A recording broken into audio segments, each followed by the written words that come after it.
Hey, what's up, everybody? I'm Joel Madden, and this is Artist Friendly. On this episode, I'm talking to singer-songwriter Bea Miller. Let's go. I don't want no bad times. I don't want to have bad. I'm really glad you're here. I'm really glad I'm here. Thank you for having me. Yeah. Where do you want to start? Do you want to go back or start where we are now? I mean, dude, we could go, but I haven't seen you for what, like 10 years? Easily at least 10 years. I think maybe even more. I just turned Probably 25 more. and I feel like I was maybe 14 or 15. Yep. Yeah, you wrote at the time my favorite song that I had ever recorded because here's the thing. I was very angsty. You were a very very angry kid. I was so fucking mad. But like in the best way. I was very nice, but I was super pissed. You were at the pissed world. off. I cut all my hair off and I dyed it bright blue and I wore my fucking fishnet stockings and my studded boots and my band tees and I thought I was so edgy and different and whatever.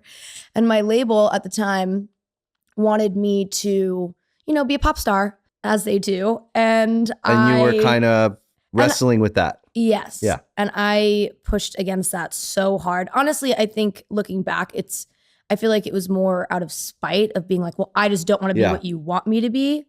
I feel like it was more of that and less of like, oh, I actually don't like making pop music because I think pop music is good. It's fun. Yeah. There's all kinds of pop music.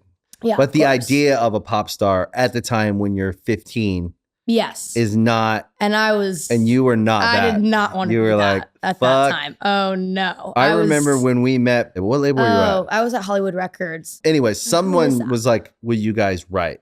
Yeah. I don't know. I think you guys wrote that song. I think we tried to write. My memory is so shit.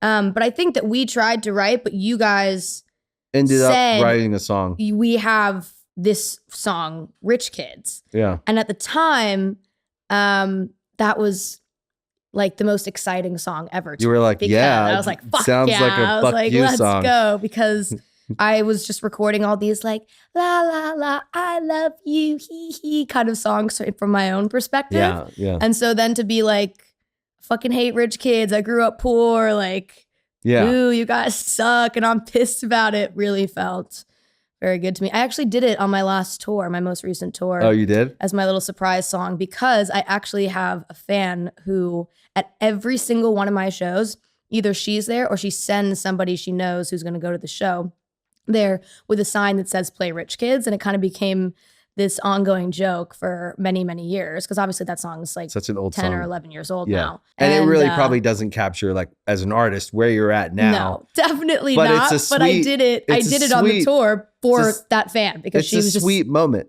Yeah.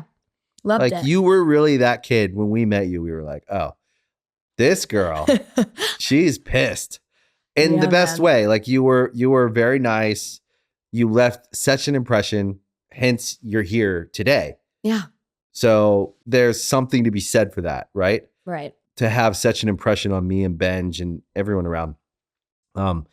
So we've always all kind of just rooted for you because you're a good person. Thanks. And I can imagine coming into music at such a young age in that awkward position of fighting against everything because you don't want to lose the opportunity. Right. So you want to make everyone happy, but you're also just trying to figure out who you are, period. Right. And you're trying to make music that you like. And then you're also listening to all these people who are supposedly experts on what they like. You don't even fucking know what they like. They like whatever the top 20 songs are at the time. Right. Right? That's generally the conversation is something like this song. And it's like the number one song. Of course you want a song like this. So you're saying you want a number one song. I don't know how to give you a number one song, but a good song is different. Yeah. And so when you're 15, you can't articulate that to the adults. And so, of course, you're pissed off and you had to just grow up quick. And like, so I always kind of, every now and then you'll see a kid come in and you'll be like, ooh, man, I hope you're going to be okay. And then every now and then you'll meet a kid and you'll be like, you're a fucking fighter. You're special. I don't know what you're going to do. I can't guarantee you anything because that's life. Yeah. But I know you're going to do some stuff because you have that spirit. Mm-hmm. Yeah. And you were one of those kids that were just like, She's Had gonna a lot of she's spirit. like, watch out for That's her. for sure. Yeah, watch out for her. God, man. And so how's it been? You know, everything obviously has its ups and downs. I think also because I started so young, I'm still so young now, Yeah. but I've already like gone through a phase of being like, I hate this. I have no inspiration anymore. And, Yeah. you know, that happened to me when I was, I don't know, 21 or 22. And I feel like a lot of people are just starting out, Yeah. you know, really getting off the ground in any career at that point in time. And I was already so tired. And I was like watching all of my friends graduating college and just starting in their career journeys and figuring out what they want to do with their lives. And I just kind of had a bit of it was just difficult for me because I was like, well, I've already known what I was going to do probably for the rest of my life for so many years. And everyone else is just starting to kind of become their own adult person. And that made me feel definitely really lost and confused and just kind of took away my real love and passion for what I do. So that was kind of a tough time. And I would say that lasted a couple years. And then I actually finally got out of my label deal that I was in for my entire career up until that point. That's a good thing. A year and a half or 2 years ago, I finally got out of that. And I think that really pulled me out of my, you know, kind of exhaustion with making music. Cause I just, you know, I was making music that I liked but didn't love, or I did love it, but it felt like we were pushing it as one thing and it wasn't actually how I saw it, and I couldn't make the visual art that I thought, you know, there's all kinds of stuff like that. So I was really at kind of a low point. And then I got out of that deal and now I'm an independent artist. And so last year, That's exciting. I spent the whole year kind of just doing, you know, making the music I've always wanted to make. And it's definitely a little bit more on like the alternative side than anything that I was able to do with the label, but I fucking loved it. It was so fun. So I'm feeling refreshed. I'm feeling, you know, like that passion is back. Wouldn't you say that being an independent artist, you can celebrate more, like there's more wins? You see things more, like you see more wins. Everything's a win. When you release a song, it's a win. When people like it, it's a win. When you sell out a show, it's a win. And everything feels a little bit more, I don't know, it's like you can feel it a little bit more because I feel like the experience you just described, there is something like a cycle of kind of like, what's the point? Yeah. That you get kind of stuck in. Yeah. And then you get a little turned around or a little lost in like, wait, what's the point? What am I even supposed to like be excited about? If the metric is I need a top 10 song to say that I won, okay, I don't even know how I get that. Yeah. And then now I got to think about what kind of song I need to record because you're telling me you need this kind of thing. And I'm trying to give you that. And I'm also trying to express myself in my art. And I'm trying to make everyone happy. And then you kind of get out of that cycle of kind of like hopeless wandering. And you get into like independence, which is who am I? What do I want to say? Okay, I'm going to make this record. Okay, I'm going to put it out. And there's less of a... Yeah. I mean, it's definitely like a great feeling to be independent. I do find myself a lot of times still stuck. I just feel like that, what you were just describing about like, oh, like how can it be like a top, 20 fucking whatever, and let's make this song because it sounds like this song that's doing really well on these platforms and whatever. I feel like because that was so kind of pounded into me for most of my career and, when I was so young, I find that even now I sometimes still like am very hard on myself because of that. Because being independent is very different than being with a label in mostly all the best ways.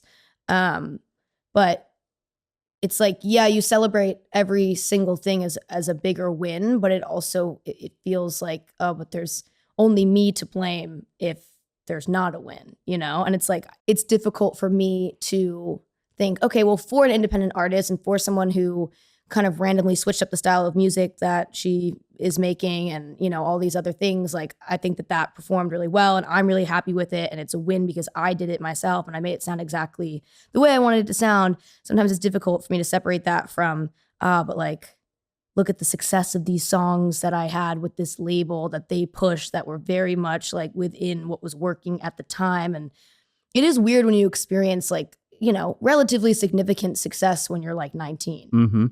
And then what? Like it just is so crazy. And I am so much happier now than I was then. Right. But sometimes it is kind of hard for me to separate, Mhm. what actually is important, even though I know that I know what's important. Sometimes I get hard on myself if I don't have like a hit, even though that's not really what I'm writing. It's not the shit that I'm writing. It's not the shit that I like, but it's just like, because I was with the label for so long that was looking for that all the time. Mhm. Sometimes I forget that I don't have to operate that way and be so hard on myself. Yeah, I think it's a good thing to look at. Yeah. Because I think also no one talks to us about what a down cycle is. Anyone that has talent, works hard, puts their mind to it, and has success, Mm. we get that first peak, and then sometimes we can go to another peak from there, right? Wherever our highest peak is in that up cycle. Mm. No one talks to us about what the growth, what growth actually is, right? So growth is expansion. And then there's an outgoing, and then there's incoming, and then there's outgoing. Yeah. So we go out, we build, usually takes several years in the beginning of an artist's career. And then we get to our peak. And then there's a lot of incoming from that. Lots of opportunity and attention that we didn't have, and awareness in the market, and all kinds of things that we don't really, no one's sitting down and analyzing our business like it was a startup. They're basically saying it was a magic trick, or it was the stars aligning, and that's not how it works. Yeah. So it's marketing and promotion, and you put a product out, you market it, then customers come, fans, right? People would hate to hear me talk about it this way, but I'm just as an exercise in like actually analyzing like what we did. So we do that. There's expansion, and then from that comes incoming, and then we're trying to decide, what are we going to do, right? And continue the momentum that we built. But with just like if you watch any stock, it goes up, it goes down, it goes up a little higher, it goes down, sometimes a little lower. Right. Not performing. Some stuff went this way or that way. We look at that, we adjust it. It starts to go back up, goes up to another. That's like time and growth. So you look at a growth chart and you kind of measure, and then you watch the game tape and you go, okay, that strategy worked. That worked for me. That didn't work. I should cut that out. I shouldn't be selling that. I should just be selling this. I should do this. I should do that. So no one talks to us about that. And then no one talks to us about, how do we get the most out of a down cycle? Right. Rest, meditation of like, what's my next thing? Yeah. Right. Going back to the studio. Also living enough life that you have something to fucking talk about in your lyrics. Exactly. Living some life, going back to the shop. Yeah. Working, and with no expectation that I'm going to accomplish something that's ready to go. But sometimes I do. Sometimes I go in and I stumble, being creative, and I find the song. Yeah. But like no one talks about the down cycle. Like we all talk about it like it's a bad thing. But if their first connection on your brand was a positive experience, likely you'll hold that space, and then you can go back to the drawing board and go, okay, what's my next thing? What's those movie directors that take 10 years between films? Oh yeah. But they crush it every time because they have confidence in that space. Yeah. And that's allow themselves to ruminate. That's what we need. Yeah. To like get confidence in the quiet space. Yeah. When no one's looking at us, and they may not care about us right now. That's essentially what I did for the last, 2 years. I got out of the label deal, and I went from working constantly, nonstop, every single day, essentially every day of the week, to just kind of sitting around a lot of the time. I used to, when I was with the label, I used to do a different session with a different producer and a different writer almost every day of the week. And that's exhausting, because then you got to go in and meet new people, which already is tiring enough every single day, but also tell those people something very personal about yourself so that you can actually write something that is true to you or interesting, or just have something to kind of build off of. So I went from doing that every day or touring or performing, whatever it is that I was doing, to just kind of spending some time with myself. Yeah. I call her Inside Bea. Because she was inside. I didn't go anywhere. And this was even after like all the COVID shit. Like we could be out doing stuff. And I was like, no, I feel like I just kind of need to sit here and figure out. After the what shit? The COVID shit. Oh, yeah. So it wasn't even like I was forced to be inside. I was like, no, I'm staying inside